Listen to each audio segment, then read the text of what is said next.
नमस्कार प्रेक्षक हो, राष्ट्र सह्याद्री न्यूज मध्ये आपलं स्वागत. वळूयात बातमीकडे.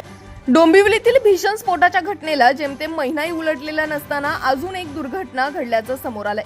डोंबिवली एमआयडीसी फेज 2 मध्ये अभिनव शाळेजवळ असलेल्या इंडो अमाइन्स या कंपनीला आग लागल्याची बातमी आहे. आगीमुळे हवेत मोठ्या प्रमाणात धुराचे लोट पसरल्याचे दिसत आहे. घटनास्थळावरून स्फोटांचे आवाजही येत असल्यामुळे रहिवाशांमध्ये घबराट पसरली आहे. कामगार रहिवाशांना सुरक्षित स्थळी स्थलांतर केले जात आहे. अग्निशामक दलाच्या गाड्या घटनास्थळी दाखल होऊन आग विझवण्याचं काम चालू आहे.